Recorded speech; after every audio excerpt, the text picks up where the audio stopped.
A'udzubillahi minasyaitonirrajim. Bismillahirrahmanirrahim. Rabbi shrah lana sudurana wa yassir lana umurana wahlul 'uqdatam min alsinatina yafqahu aqwalana. Subhanaka la 'ilma lana illa ma 'allamtana innaka antal 'alimul hakim. Allahumma arzuqna fahman nabiyyin wa hifdzal mursalin wa ilhamal malaikatil muqarrabin. Assalamualaikum warahmatullahi taala wabarakatuh. Alhamdulillahirabbil alamin wassalatu wassalamu ala sayyidil mursalin wa ala alihi wa ashabihi ajmain. Amma ba'du.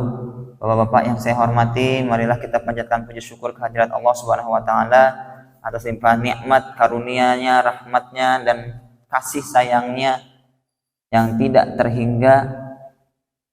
Kita bisa bersama-sama menghadiri majlis yang diadakan oleh Masjid An-Nur ini, yang mudah-mudahan kita semua mendapatkan apa yang kita niatkan. Amin ya Allah ya Rabbal Alamin.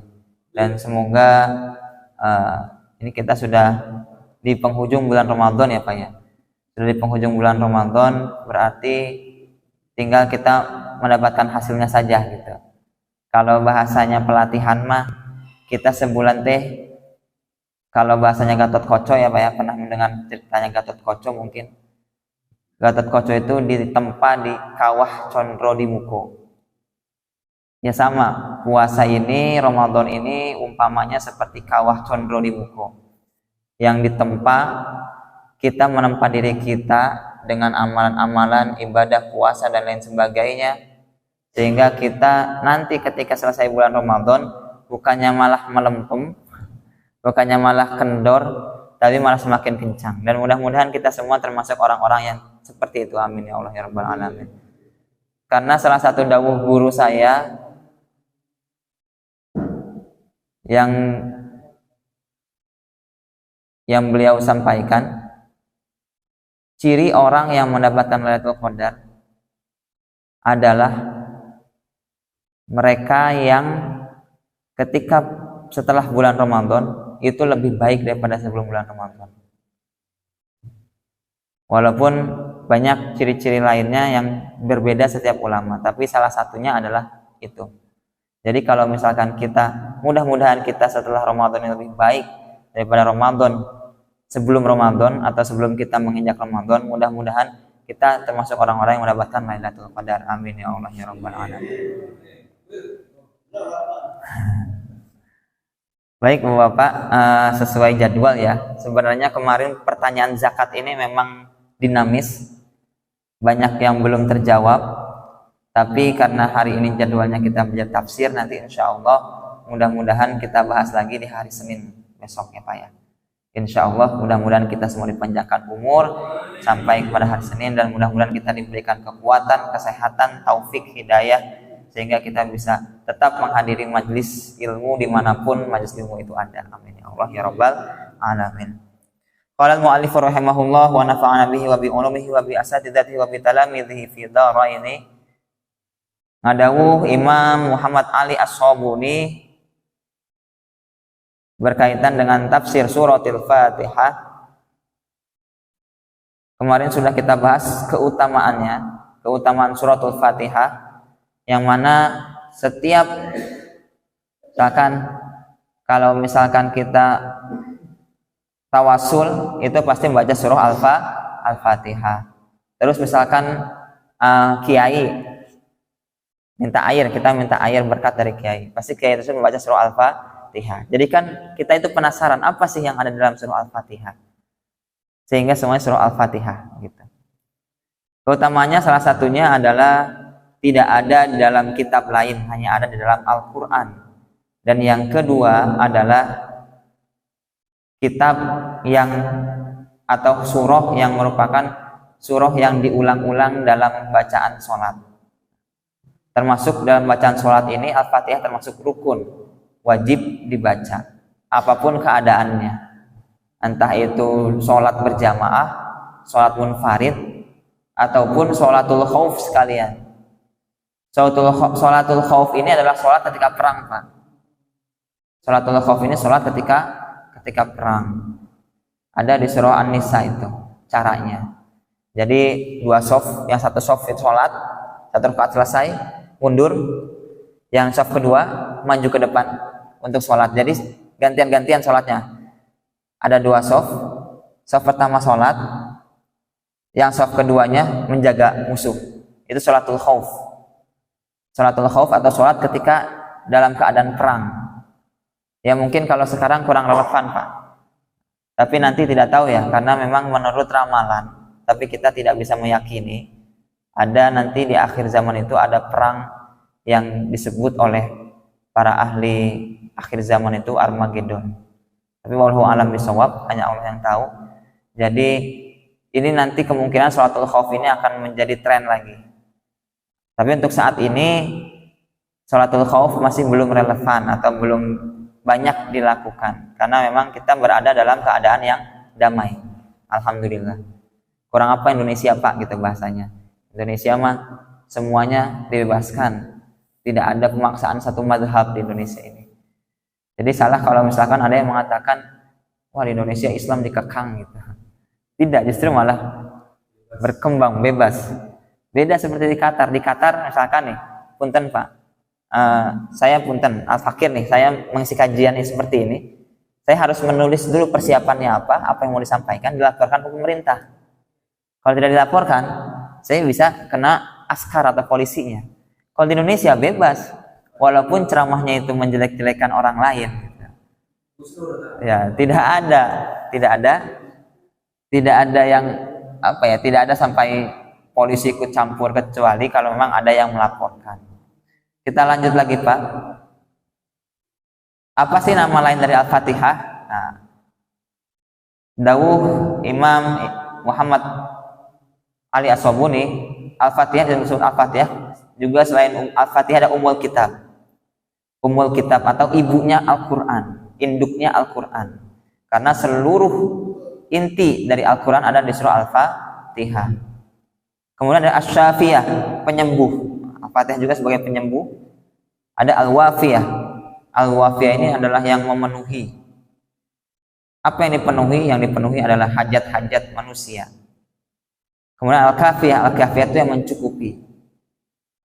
Wal asas wal hamd. Ada yang mengatakan Al-Fatihah itu nama lainnya adalah asas, inti, pondasi dari Al-Quran. Ada yang menyebutkan dengan Al-Hamd. Al-Hamd itu pujian. Nah, kita masuk ke surah Al-Fatihah ya. Bismillahnya kemarin sudah. Alhamdu, apa sih alhamdu itu? Alhamdu as-sana'u bil jamili ala jihati ta'zim wa tabjil makrunan bil mahabbati wa huwa naqidul dhammi wa ammu minas syukri li anna syukra yakunu muqabilan ni'mah bi khilafil hamdi. Nah, alhamdu itu lebih umum daripada syukur, kata Muhammad Ali As-Sabuni. Jadi alhamdulillah itu tidak hanya mencakup syukur saja. Kita mencintai seseorang atau mencintai Allah misalkan, itu dengan alhamdulillah. Jadi bukti cinta kita kepada Allah itu dengan alhamdulillahirabbil alamin. Nah, makanya di sini alhamdulillah itu kemarin sudah sempat dijelaskan ya oleh Ustaz Rehan. Jadi ada pujian khaliq bil khaliq, khaliq ilal khaliq, ada al khaliq ilal makhluk, ada al makhluk ilal khaliq, al makhluk ilal makhluk ya. Jadi ada 4 jenis alhamdulillah atau pujian itu. Pujian dari pencipta kepada hambanya, seperti bagaimana Allah Subhanahu wa taala memuji Rasulullah sallallahu alaihi wasallam. Kemudian yang kedua, pujian dari Allah. Yang pertama Allah untuk Allah sendiri. Banyak ayat-ayat di dalam Al-Qur'an itu yang menyebutkan Allah memuji dirinya sendiri. Kemudian Allah memuji Rasulullah sallallahu alaihi wasallam, dan kita manusia memuji Allah Subhanahu wa taala, dan kita memuji sesama manusia. Ini adalah bentuk pujian. Juga kalau misalkan kita memuji Allah, itu adalah bentuk dari ta'zim atau mengagungkan Allah.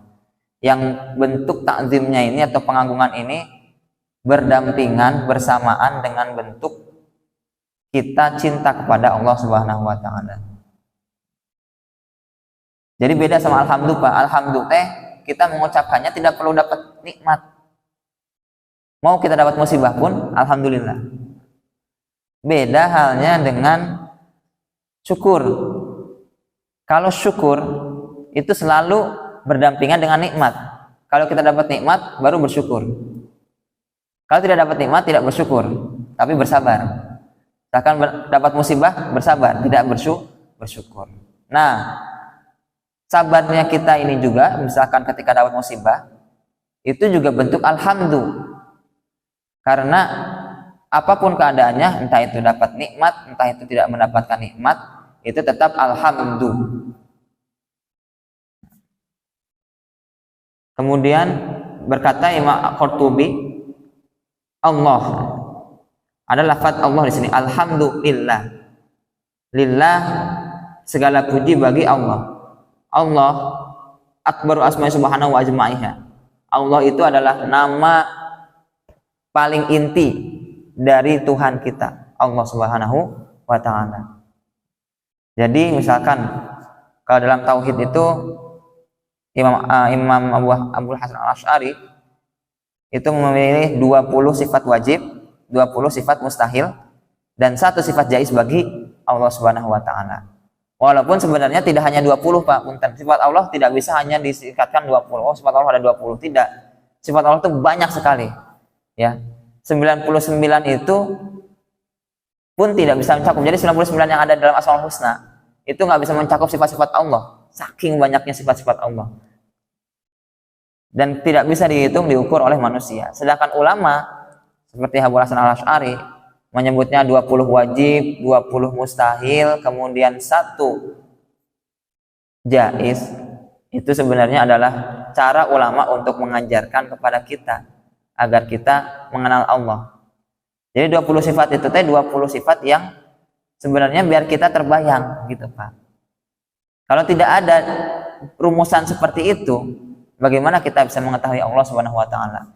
Wujud, qidam, baqa, mukhalafatul hawadithi, qiyamu bi nafsihi wahdaniyah, qudrah, iradah. Itu juga ditambah lagi qadiron muridan, sama qadiron muridan, aliman hayyan sami'an basiran mutakaliman. Itu sudah disebutkan dalam urutan sebelumnya sifat-sifat tersebut. Jadi kita tidak bisa membatasi hanya 20. Banyak sekali sifat-sifat Allah itu. Al-man'ut bi nu'uti rububiyyah, al-munfarid bil wujud, al-haqiqi la ilaha illa huwa subhanahu. Sekarang ar-rabbu. Jadi kalau kita tahu ada istilah namanya tarbiyah, Pak, ya. Dalam bahasa Indonesia atau dalam bahasa Arab itu ada namanya tarbiyah. Tarbiyah pendidikan. Jadi kalau punten ya, Pak, ya, kalau Ibnu Taimiyah yang diadopsi oleh Wahabi itu membagi akidah atau membagi tauhid itu menjadi 3. Ada tauhid ilahiyah, rububiyah, dan asma wa sifat.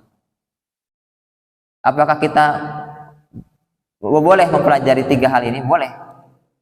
Karena sekarang punten di Kementerian Agama pun kurikulum akidah akhlak itu ada tauhid 3 ini, Pak. Iya, tauhidnya Ibnu Taimiyah yang diadopsi oleh para Wahabi. Kenapa? Karena agar bisa membedakan, agar bisa mengetahui 3 tauhid itu dan sebenarnya sumbernya dari mana. Karena kan memang 20 sifat Allah pun itu juga sumbernya dari Nabi Muhammad SAW yang kemudian dirumuskan oleh siapa? Abu Hasan Al-Asy'ari. Sehingga menjadi akidah Asy'ariyah yang banyak dianut atau diadopsi oleh kita sebagai Nahdiyin. Akidah Asy'ariyah.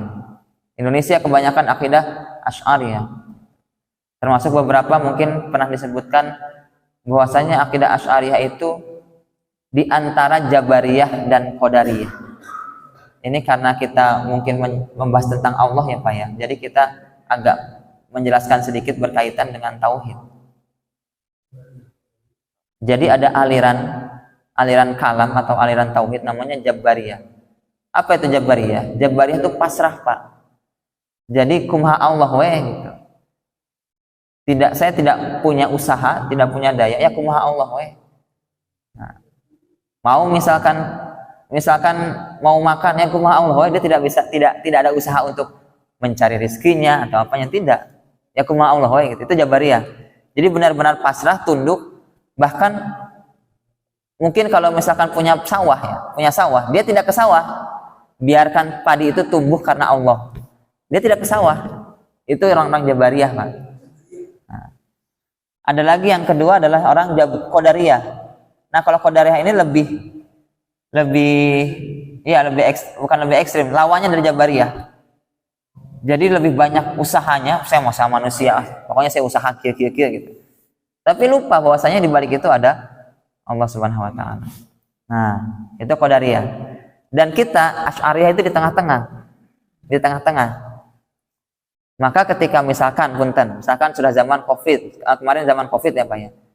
Ketika zaman Covid, itu di situ mungkin mulai ada yang Jabariyah, ada yang Qadariyah. Nah, yang Qadariyah yang penting protokol kesehatan kira-kira gitu loh. Ada yang Jabariyah, kumaha Allah udah meninggal mah urusan Allah gitu kan, wafat mah urusan Allah. Kita mah ya nggak usah ngapain pakai, gitulah gitu ya Pak ya. Ngapain pakai masker dan lain-lain sebagainya. Nah. Jadi kita yang berada di tengah-tengah Asy'ariyah sebenarnya di antara ada usaha, ikhtiar dan ada tawakal gitu Pak. Kalau dalam akidah Asy'ariyah, kapan sih kita menuju puncak ikhtiar itu? Ya ketika kita sudah tidak bisa berikhtiar lagi. Contohnya seperti ini Pak.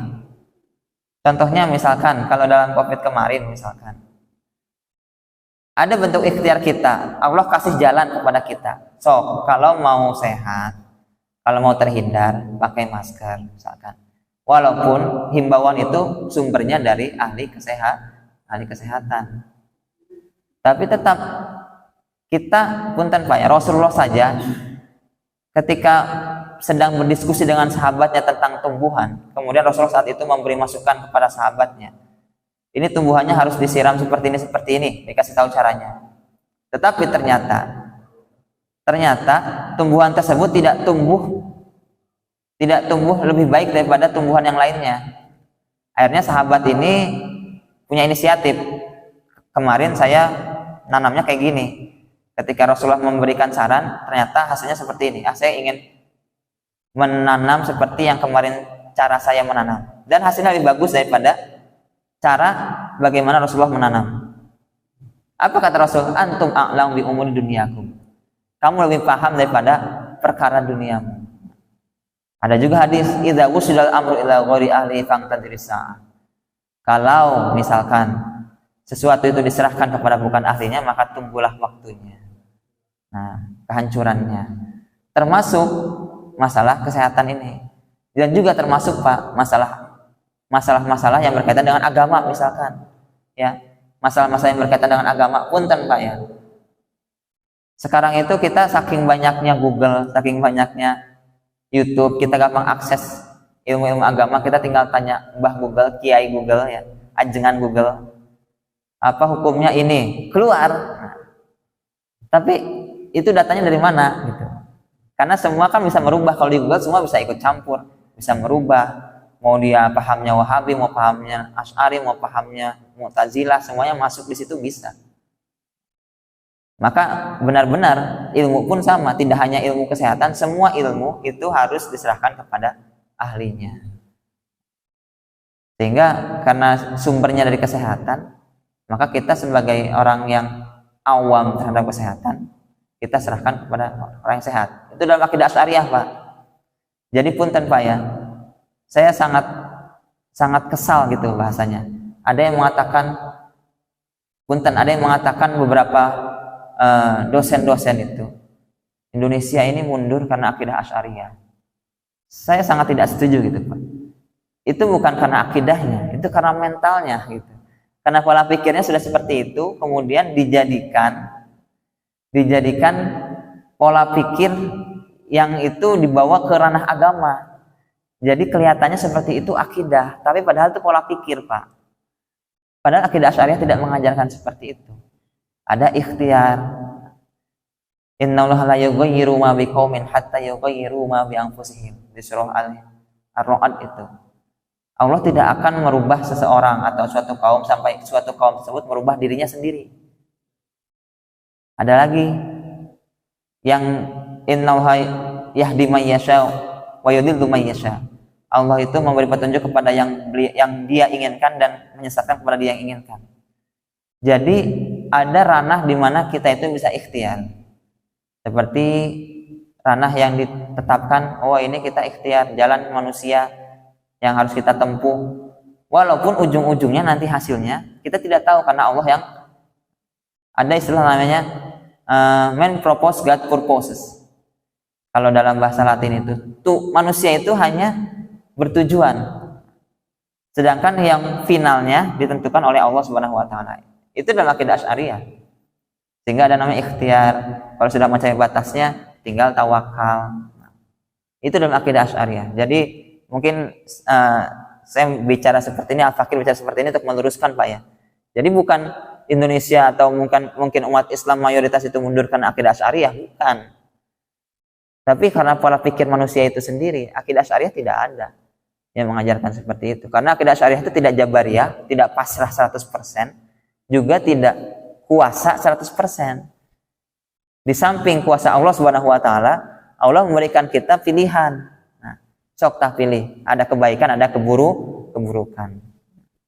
Kalau orang jabariyah itu mengatakan saya berdosa karena Allah. Itu udah syirik itu, Pak. Udah kafir. Saya berdosa karena Allah, itu sudah kafir. Qadariyah juga sama. Saya melakukan semua ini karena saya sendiri, itu juga sama. Sudah ada unsur kekafiran. Karena apa?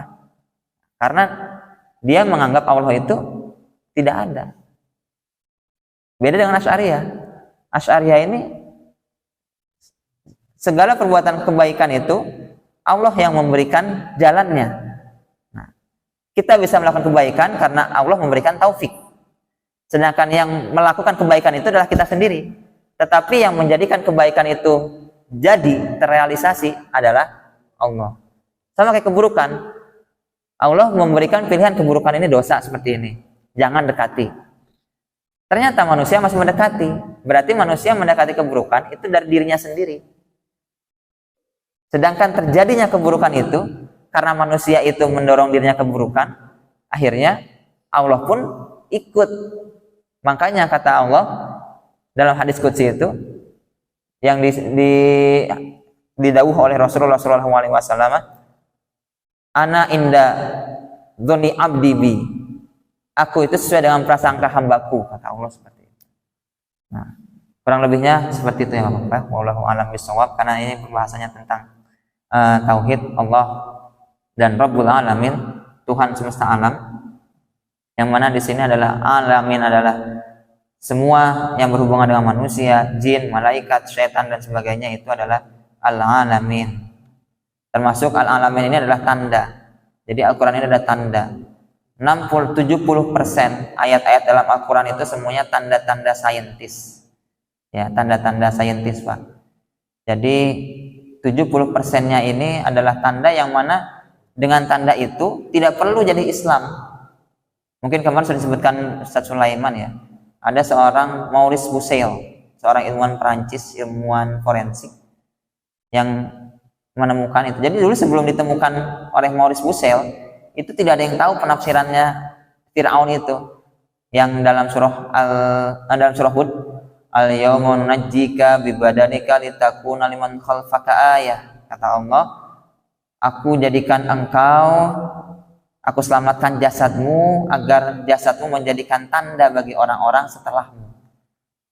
Dan itu awet, diawetkan. Siapa yang mengawetkan? Allah, karena Allah yang berfirman sendiri dalam Al-Quran, aku yang akan mengawetkan.